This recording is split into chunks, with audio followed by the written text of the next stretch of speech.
Before I start this week's briefing, I butchered an answer last week for a question Wanda asked on the definition of a developing nation.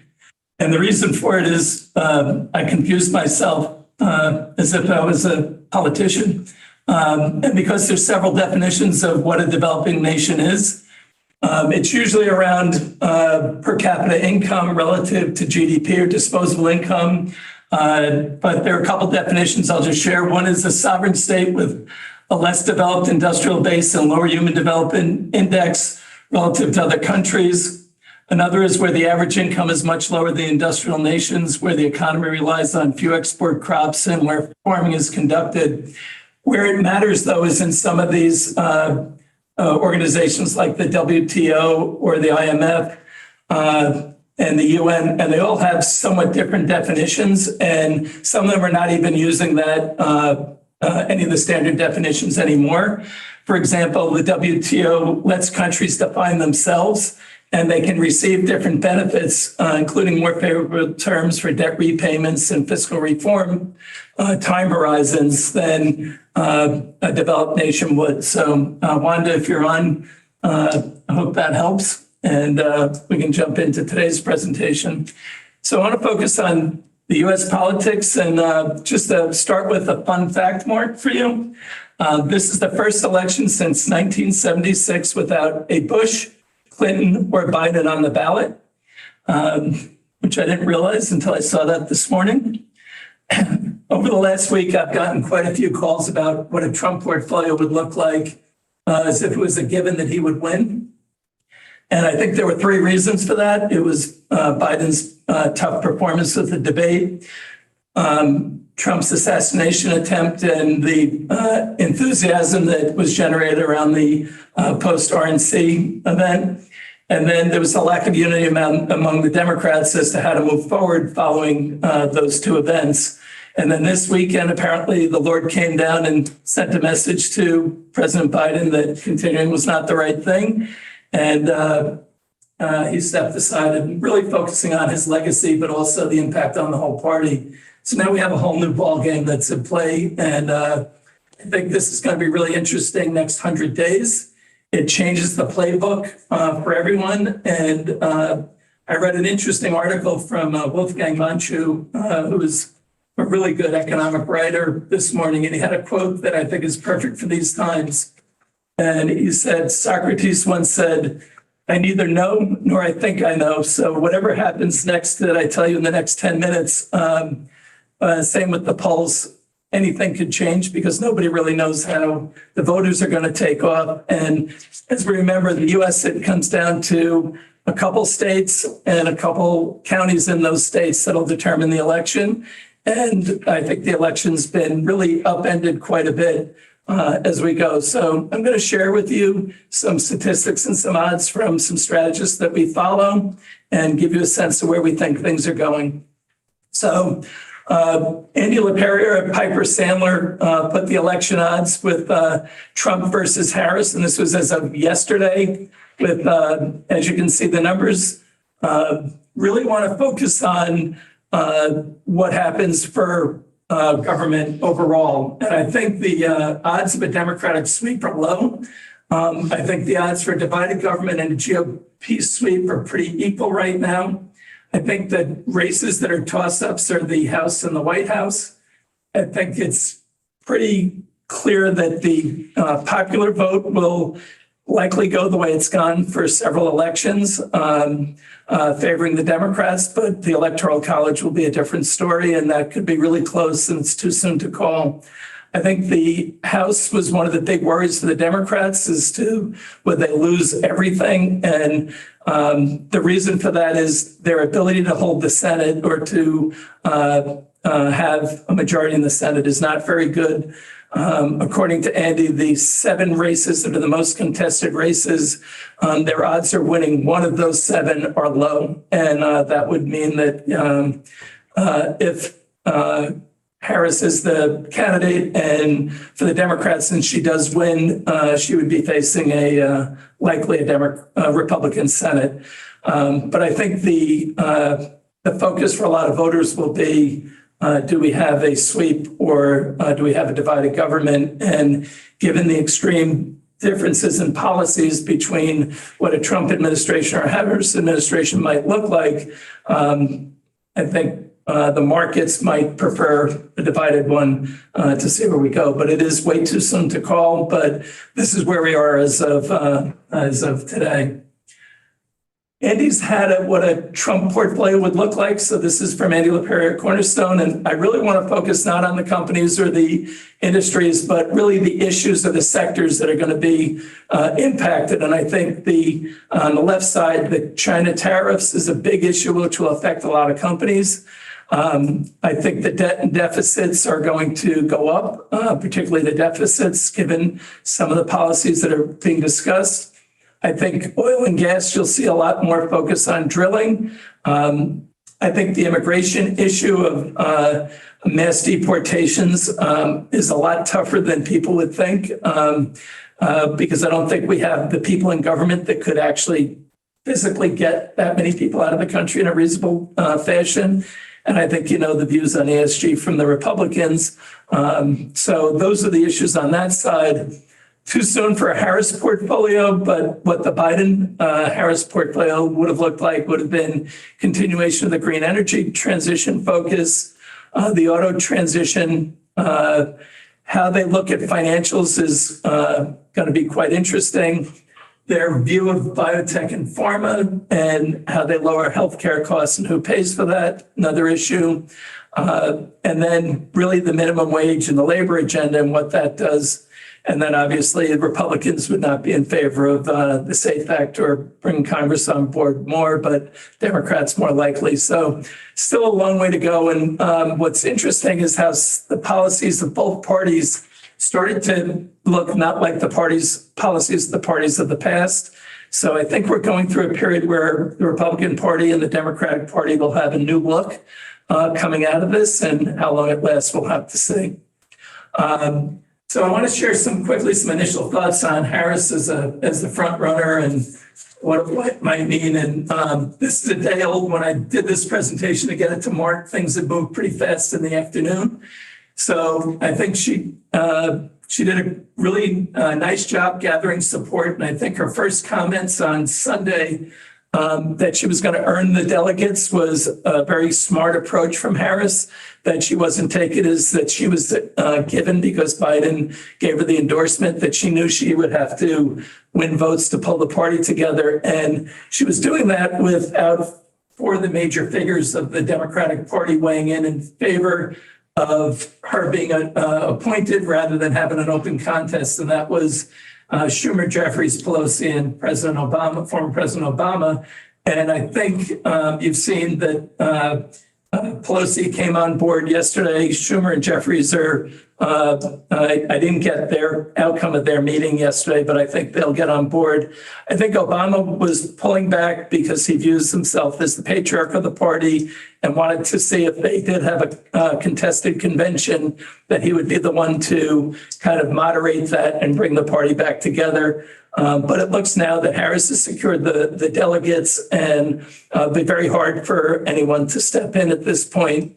Importantly, and probably the most important thing for the Democrats is that the taps have been turned back on, and with President Biden stepping down from as a candidate, it really turned on the spigots, and now you have a lot of money flowing from both sides. So Harris raised $150 million or so on the first day. She does have access to whatever's left from the $96 million that her and Biden had coming into this. So money's not going to be an issue for them, and it's likely not going to be an issue for Trump, with Musk saying he's going to do $45 million a month. So that's not the issue. I think one of the things you're going to see is her policies from her brief presidential bid were for the left of President Biden, and that's going to be a talking point for the Republicans, which makes her VP candidate more likely a moderate governor from a swing state.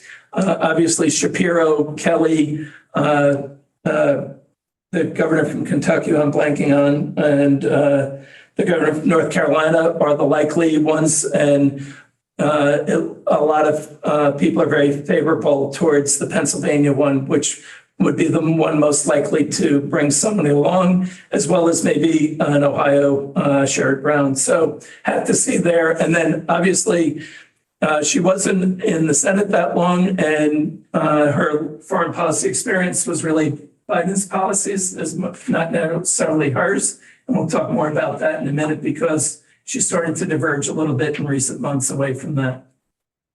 So strengths and vulnerabilities.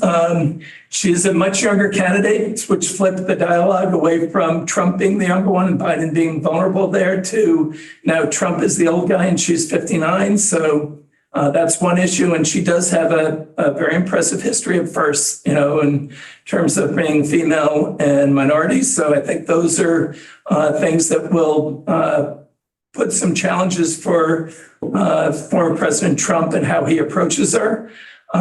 She does have a chance to do a reset of the perceptions that exist for her from her time as VP. I think she's probably off to what would be perceived as a pretty good start there. And I think what it does for Trump is it really makes him rethink his playbook, because he had a very sound approach for how he's going after President Biden. I think going after Kamala Harris will be a lot different than it was for even Hillary Clinton, because Hillary had a much more well-known view, and the people's views in the public were predefined going into that election, less so for Harris today, which is going to be one of the big questions. I think the vulnerabilities for her are clear in terms of some people will view the Harris-Biden first term as very successful for some of their landmark legislation, but then others would view it negatively for cost of living increases, immigration issues, and the like. And that was one of her mandates early on the border. So we'll have to look at that. Her policies in that brief campaign, as I mentioned, were considered too left by some. She was looking for 10 trillion in clean energy spending. She was looking to raise taxes on the wealthy to fund childcare and other areas. So there'll be a lot of things that will be even further left than what Biden had proposed from her run. Whether she shifts back towards to the middle is going to be one of the things that she has to really figure out in the reset she's doing now. But because of the border issues, there will be some questions to her competence and how she handled that. And does she get labeled with that by the Republicans or not, will be the big issue. And then lastly, and this is one that a lot of people inside the Democratic Party are asking, and then voters will ask, is, how Biden's health issues were handled and how honest that was for the public. Does that take away some of the views of Trump's credibility in terms of telling the truth?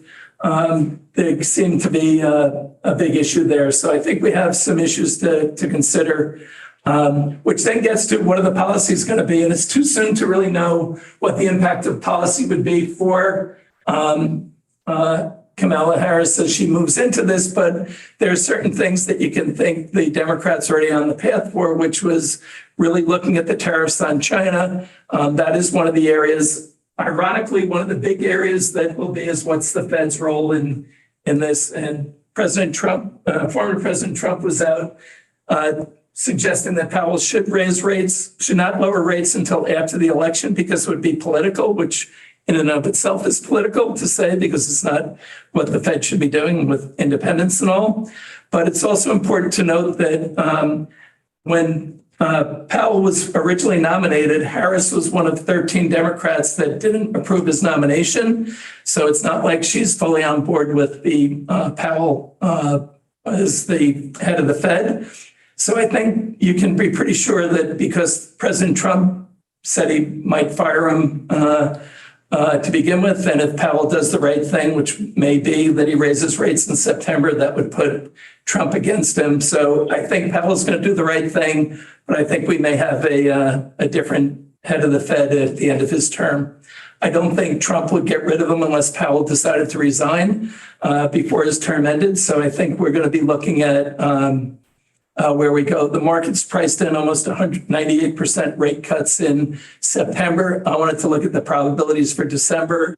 And I would just say from a market perspective and a portfolio perspective, As we saw last year in December and January of this year, where the market had big expectations for rate cuts, I suspect that we won't see as many rate cuts as the market's hoping for. I think they're looking at 68 basis points by the end of the year. I don't see that happening. And I think they're looking at maybe up to 5 cuts by the end of next year. And I'm not sure the economy requires that or we will get that. So I think from that part of the policy, you can be pretty clear that rates may not come down as much as the market expects and that there'll be a lot of contention around the Fed's independence. I do think from an energy perspective, you have 2 very different views. She was not in favor of fracking. President Trump is in a baby drill mode again. I think that's one area that you'll see some differences. I think the other area that's interesting is going to be on regulations and tariffs. Trump can do that with regardless of if he won, regardless of having a full backing of the House and Senate. So I think those are areas that you will see changes immediately. And maybe if it's Harris, she would do the same thing because the Democrats have been talking about tariffs as well lately. I'm not sure tariffs are the right answer for us. I think it imports inflation to the U.S., but it looks like we're going down that path. I do believe that Powell is one of the best public servants we have in government. I think he's honest, honorable, and is certainly not perfect, but he's willing to admit mistakes, which is hard to find. So I think finding somebody to replace him that is not as going to be motivated by the political appointment will hopefully we keep the Fed's independence. Let me stop there. But regardless of who wins, I would expect deficits to increase, and that will make the job of lowering rates or bringing rates down that much more difficult because the policies we've not heard from either party in the U.S. With realistic hopes of meaningfully reducing the deficit, which will make the issuance of bonds that we have to do much more challenged because who's going to pick them up at a time the world is dividing more. I think that's going to put pressure on for the bond buyers. And as we have this bifurcated world, China has been cutting their holdings of treasuries fairly consistently. They're now down to about $770 billion from about 1.2 trillion not too long ago. So I don't see anywhere around the world politicians running on policies that reduce deficits meaningfully around the world, which puts central banks everywhere in a bit of a conundrum, which means to me, if you're looking at your portfolios, whether you're in the public markets or in the private markets, you should expect that deficits will be difficult to bring down, that rates will be difficult to bring down in that environment meaningfully, and that puts it all on earnings. So you're going to have to be very selective of where you go. I do think the energy issues are going to continue to haunt us. And I saw this quote from Sam Altman, and I think this is a huge understatement to what the needs are going to be because of the challenges of the energy transition, which have been exacerbated by flawed planning, ideology, bad policy, and geopolitical issues, which are all creating challenges of how we're powering up the world and dealing with the new energy demands that are coming out of AI. And I think that's going to play out in the conflict. And Mark, you were talking about ESG and the goals. I think that'll play out in the conflict between the net zero goals and our requirements and the amount of money that governments around the world have with the rising deficits and rising needs for spending in so many different areas. And you're looking at total spending needs of the grid requirements. And as we saw with just the CrowdStrike, how vulnerable our grid systems are and how vulnerable our technology systems are. And the spending is going to have to keep growing. So I think there's going to be a trade-off of how much money we have to solve all the problems and which areas are going to get that spend and what it means for us as investors. So I think that's going to be one of the challenges we're facing.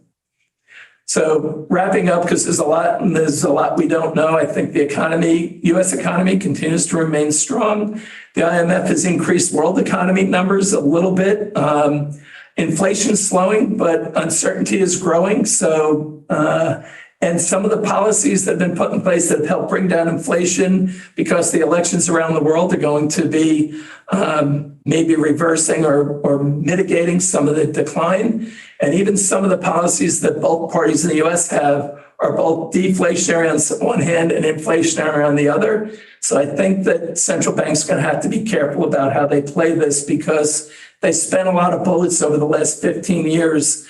And if they get in a place where they need to really bail out the system again, will they have the wherewithal to do that, given that our balance sheets in the central banks are somewhat bloated from the quantitative easing? Even though they've been doing tightening, they are still significantly bloated from where they were before the pandemic. Debts are rising around the world. Debt servicing is becoming a bigger issue.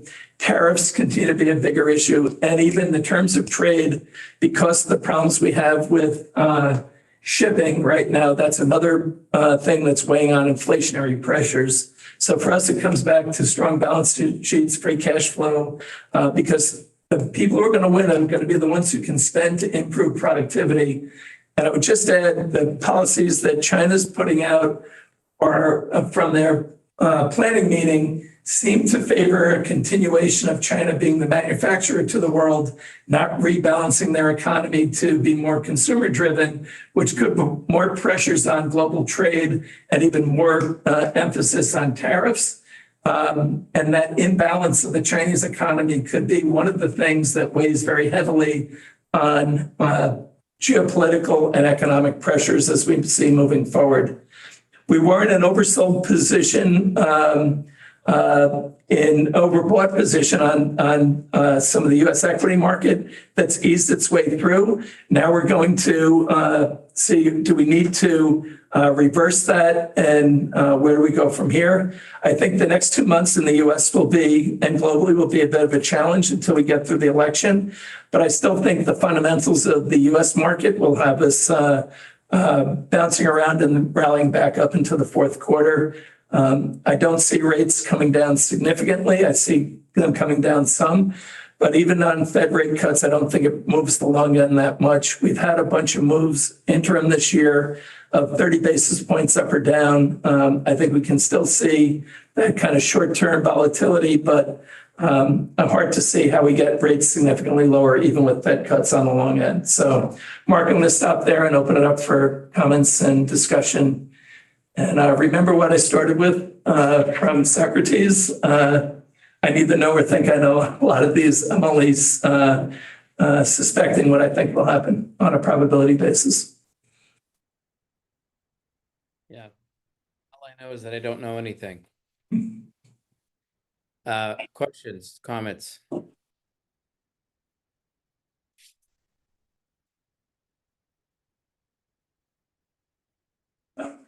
Pause.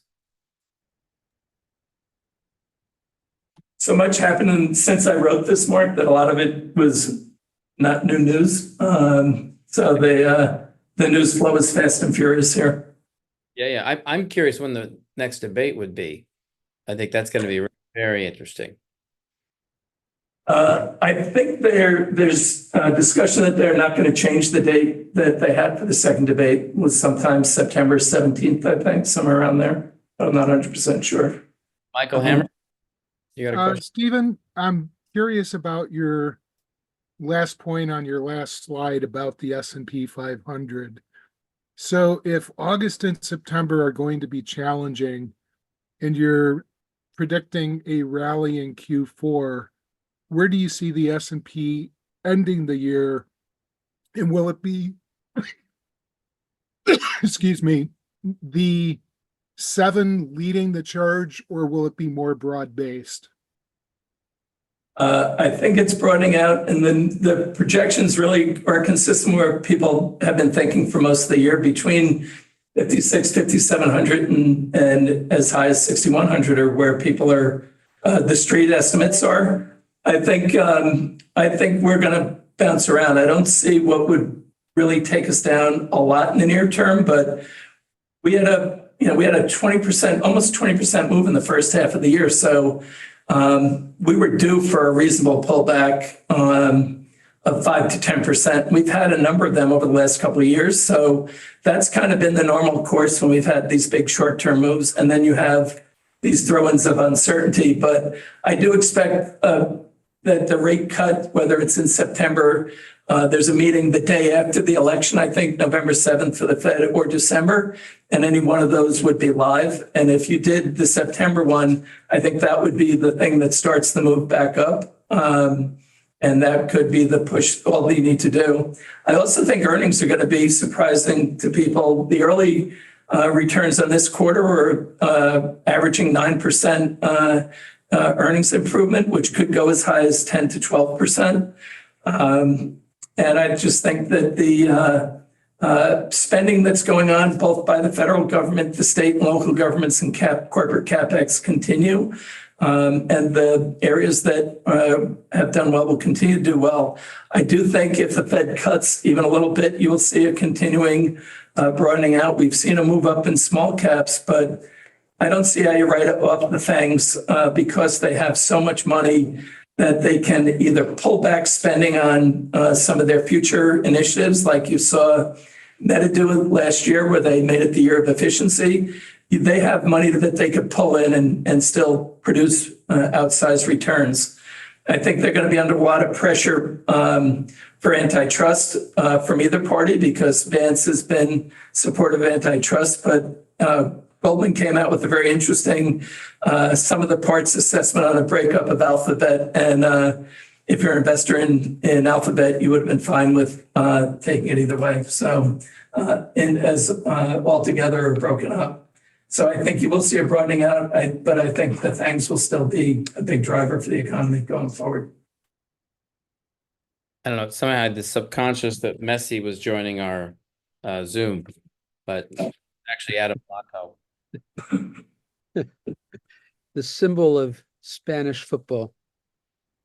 Two questions for you, Stephen.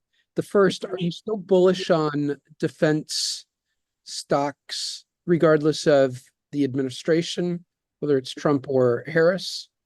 And the other question is, Bloomberg's reported that existing homes have dropped, the sales have dropped to the lowest since 2010. What do you read into that? So I'll do defense. First, I do think I would say defense is going to continue to attract a lot of capital because the world's not getting any safer, and there aren't that many places you can go for it. So yeah, I do think money is going to continue to flow to the defense sector. It's such a small weighting in the S&P by itself. If you just take aerospace and defense, it'll be probably it's 1.8% of the S&P weighting, is 2.8% is aerospace and defense. You just look at the defense portion, it's under 2%. It doesn't take much capital flow to make a big move there. And Hamlet's raised a hand so he can weigh in on this and answer from his perspective as well. Hamlet. Yeah, sorry about that. Didn't realize I had the mic off. A couple things to pay attention on defense spending and aerospace defense. One is I think there is going to be a continued move for more involvement from private sector, not just startups. So it's not all going to be public equities, public markets. I think the concept of defense and national security and economic security is broadening to include more things than guns and bullets and your traditional primes. Another issue to pay attention to, especially I think if we do end up with the Trump administration, is a continued hawkish focus on what.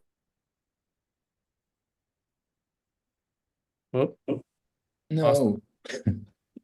Hawkish focus.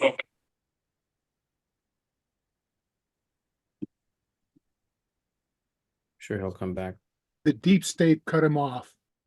Actually, while we're waiting, I do think the CrowdStrike cyber attack, while not the CrowdStrike cyber failure, while not an attack, is a sign of what's to come if there was an attack. And I think that will change things for how our defense spending goes as well. but I hope Hamlet gets back in because he's expert in this area. I'm a generalist. Wow, I guess the Chinese didn't like my comments. Right on cue, the server. Why do you blame the Chinese? How do you know it was the Chinese, Hamlet? Zoom. I still baffles me how Zoom is used wildly, given the fact that the whole DNA and the architecture came from a Chinese founder who stole the foundation from Citrix, but different conversation. But no, I think there's going to be a big push on understanding supply chain and supply chain risks, and the whole concept of nearshoring, onshoring, friendshoring. I think is here to stay, regardless of who wins the election in 2024. And Hamlet, wasn't there a senator or a guy out of Kentucky that was talking about a very significant increase in our defense spending over the next 5 years? That came out. Yeah. Look, I mean, a good chunk of the defense budget in the past had been around kind of supporting operations overseas. That obviously has gone away. So you're starting to see a rebalancing of that. I think regardless of who takes over in the long term, you may see some pressure on defense spending. But I think a lot of that will come in the way of rotating out of old legacy programs and into new disruptive technologies. So I think that's something to pay attention to. I mean, kind of the example of this is like, like an A-10 Warthog. It's a tank killer. And the whole purpose of that platform is to hunt down armored vehicles and tanks. Well, that function is being very quickly replaced by drones, which is now becoming almost like the smart artillery of the 21st century. So the economics of warfare are changing. Look at what's happening in Yemen, in Israel, in Ukraine. You have billions of dollars of conventional 20th century weapons platforms being used to deploy against basically modified consumer technologies in the way of drones that are creating significant amounts of damage and are unsustainable. So for every $200,000 drone that's flying towards an aircraft carrier or flying towards a sensitive facility, and we're deploying millions and millions of dollars of call it old tech to deploy against it. That's not sustainable. So I think you're going to see the economics of warfare change considerably. And I think the private sector, both public and private companies, as well as startups, are going to play a significant part in kind of reshaping this. So there's going to be, I think, a lot of opportunities in the long term. It's fascinating, Hamlet, to think that the Ukrainians have pushed the Russian Navy out of Crimea because of drones. Yeah, 100%. This shows you the future war. Yep. The modern day Spanish Armada. That's what it is, that whole thing.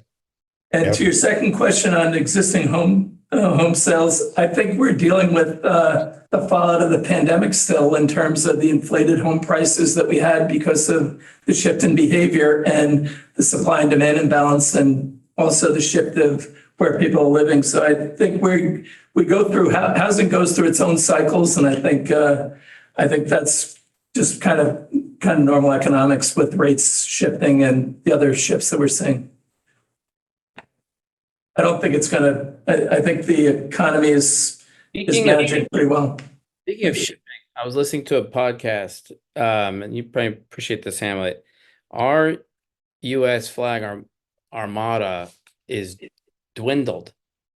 Our shipbuilding capacity, if you think we were China's shipbuilding across all vessel classes, how that they can turn that on a dime.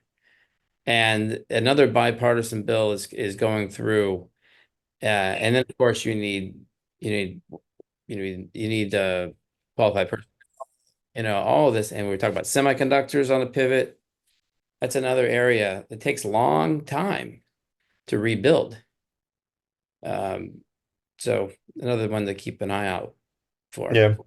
Well, the future of shipping is going to change. I mean, China has been spending billions and billions of dollars to modernize their fleet. They've never had an ability to project naval forces beyond kind of the immediate borders of China. So they're spending billions and billions of dollars of building these massive fleets. Well, what happens if the other side, in this case, the West, the US, the Aussies, everybody else, starts deploying millions of dollars of small autonomous interconnected drones that basically shut down the South China Sea? So then you have $1 billion or multi-billion-dollar enterprise that can't project out outward. So the whole dynamic, so that's what I'm talking about. The economics of warfare are changing. And we have some issues here in the US because the reason you have almost $1 trillion defense budget is because there are congressmen, left and right side of the aisle, who represent districts who have factories and infrastructure that's building A-10 Warthogs and vehicles and platforms that were great in Afghanistan and Iraq and in a conventional warfare. But once you start overlaying the economics of kind of this new warfare, or this new conflict we're in, it's going to be, I mean, it's going to change every facet of how we look and go to war and defend ourselves.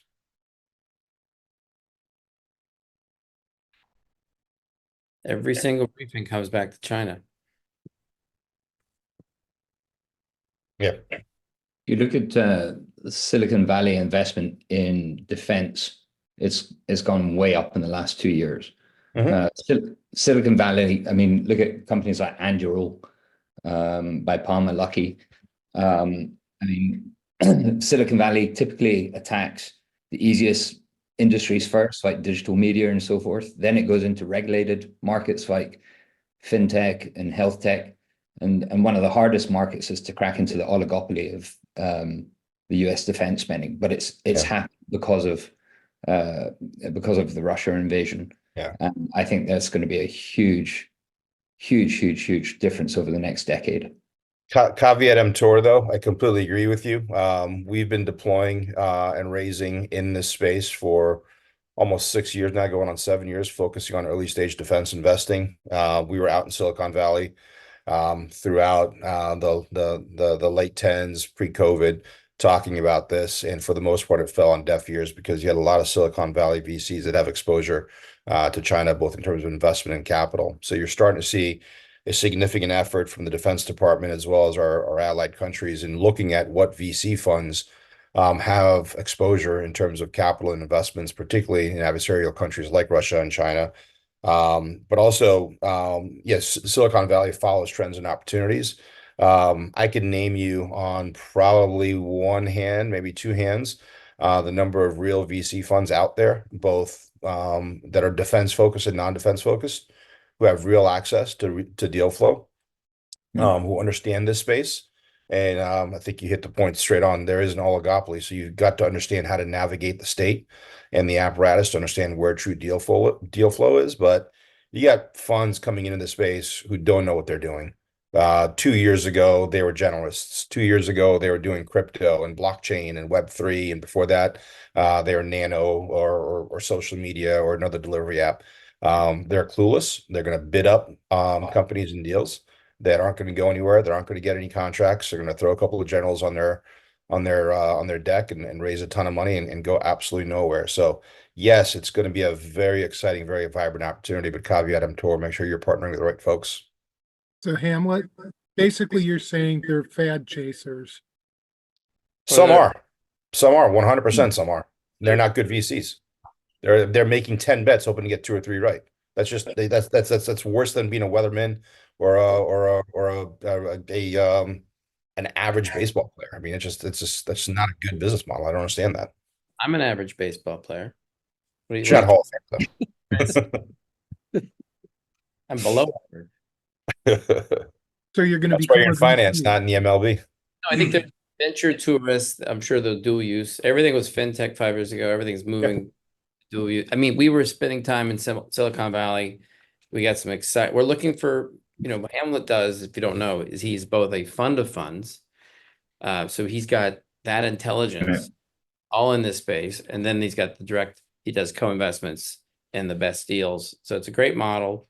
We've known him since we heard of you on our Dallas trip. If you remember Stephen, one of your friends, Ron Lusk. And, so if you want to invest in his fund, he's got a second fund coming up. I'll pause there, no pitching. Yep. But we appreciate all the thought leadership you've given us in last week in particular, and keep it going. Yeah. Look, I think there's, to just piggyback on Stephen's point, the next 3 months and the next 3 years are going to be fraught with a ton of change, both in terms of domestic geopolitics, but also what's happening structurally around the world. not only from a geopolitical standpoint, from a technological standpoint as well. I think the way we live our lives, the way we govern, the way we educate, the way we communicate, every facet of geopolitics, national security, defense, economic security is all going to change, and disruptive technologies are going to play a key part in that. So there's going to be a ton of opportunities, not only just in venture, but private equity, commodities, because I mean, half of these technologies don't work without the right supply chain in place from a rare earth and from a critical mineral standpoint. So there's going to be a ton of opportunity for making a lot of money. You just got to be nimble. You got to be very measured, and you can't chase fads and trends, and you got to be very educated and very well connected in terms of how you synthesize intelligence to understand where and what to invest in. Michael, Mark, just before, one of the biggest weaknesses we have in the US right now is our transformers. We don't have enough. And this, you're seeing that in Texas right now. Cleveland Cliffs just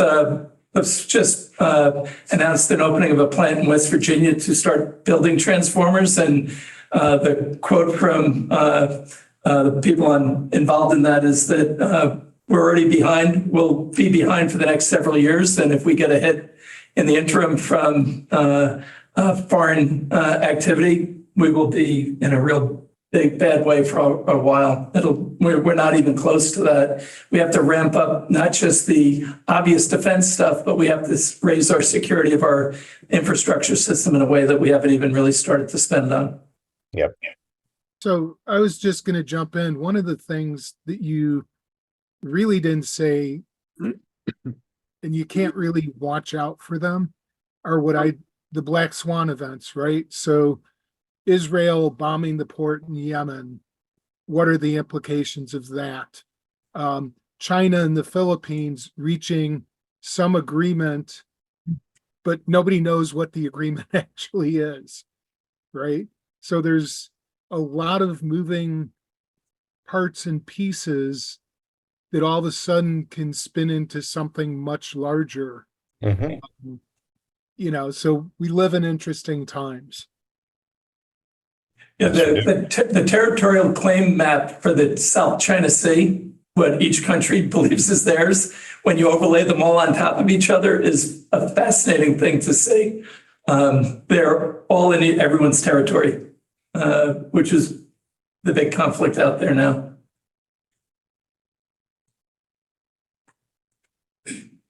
Hamlet, question for you regarding the tech freeze that just occurred with the airlines and across the world and the CrowdStrike. The vulnerability there, just from a update, is quite alarming. Yeah. Do you have any thoughts on that?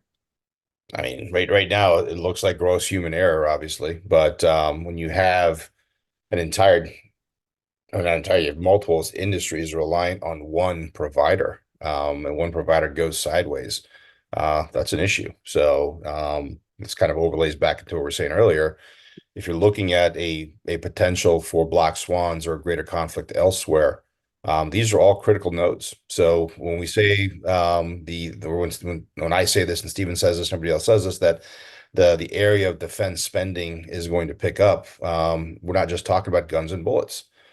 Critical infrastructure, cybersecurity, SCADA, those are all critical elements that we need to be on the watch for. I mean, you talk about a critical black swan event or kind of a worst case scenario, T-minus 12 to 18 hours before China goes into Taiwan, or before Iran tested nuclear, or Putin does something silly or stupid, a debilitating attack on critical infrastructure, and attacking a nation's grid, or attacking a nation's cybersecurity apparatus to cause them to go dark and cause them to scramble ahead of a military invasion or incursion or an action, is a real scenario. And this reliance on private sector is great because you have some great innovation, but not to get overly political, but one of the failure points of the assassination attempt on Trump is you have an overarching or overlayer network of defenses and security, but if those things aren't coordinated, and they're not communicating with each other, and there is no rhyme or reason or strategy, you're going to have exploitable vulnerabilities all throughout it. And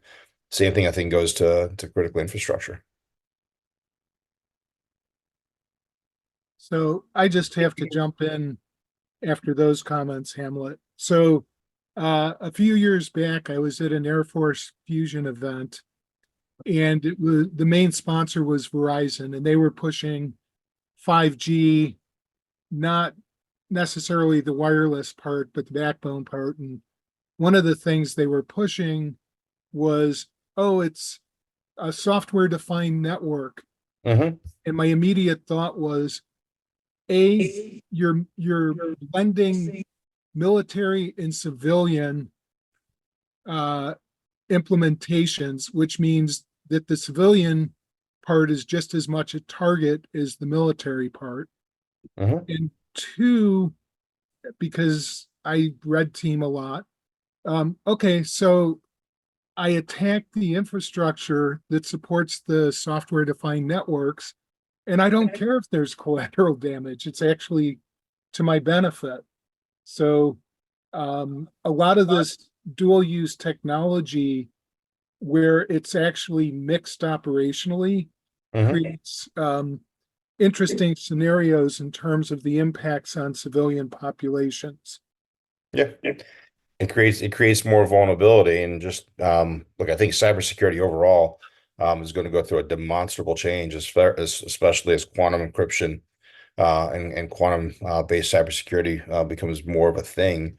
I mean, I'm baffled right now. You have a $1 trillion cybersecurity marketplace out there, primarily driven through Silicon Valley, and it's worthless. It's based on mitigation. It's based on incident response. It's based on network analysis. It's like hiring a bunch of security guards to guard your estate, and their job is to come tell you who broke in, what they took, and where they took it from, and how they were able to lock down the other rooms. That's not mitigation. It's not prevention. So you're going to see some disruption. You're going to see some significant change. And part of that is because of, Michael, what you said is we're starting to see a greater reliance on on different vendors and different suppliers working together. I mean, if you look at our grid, our food security apparatus, our electric grid, our utilities, it's highly fragmented. We have dozens, if not hundreds, of different companies that are working on that, and those are all vulnerability points. Prior to the invasion of Crimea in 2014, the Russians launched the NotPetya virus attack, cyber attack on Crimea, on eastern Ukraine. They hacked an accounting software used by one of the municipalities that was outdated and had not been patched for, I think, 6 or 7 years. And they got into the network of Ukraine from there. And prior to invasion, to basically shut out the lights for a good part of eastern Ukraine so they could march in and take over Crimea relatively effectively. So the textbook playbook's out there. It's just a matter of when and how it gets used again. And look at the impact that had on Maersk. Yeah, absolutely. Yeah, it shut down, I think, a third of the Merrick's supply chain globally. And Hamlet, they're embedded in the systems already, right? They've already put in stuff into the systems. So it's when they activate it, in some cases, like sleeper cells. Yeah. Look, there's nobody really talked about this, but right after Trump took over in 2016, it was in, I think, February or March of 2017. It was before the infamous souffle de G, but the Defense Department came out with a report saying that the U.S. was going to reassess first strike doctrine for nuclear weapons, not only to prevent a preemptive nuclear attack, but also to mitigate and address preemptive or reactionary attacks against the country's critical infrastructure, which included utility and waterways or utility and water. That, purely my guess, is us signaling to the Chinese and the Iranians and the Russians, hey man, we know you're in our shit. We know we know that we're there as well. Just reminding you, we have this thing here that we may consider using if we go there. So I think that was more of an act of deterrence, and I think why, if you look at what's happening from a cybersecurity standpoint, it's one of the things that Russia has done in terms of um, not only the Ukraine war and kind of the reaction to the West responses. They're taking pot shots, but they're not willing to go full scale cyber war because of that deterrence and détente. Because I'm assuming they know that whatever they do to us, we're in a position to do back to them as well. So, but it's going to be a messy, choppy world for years to come.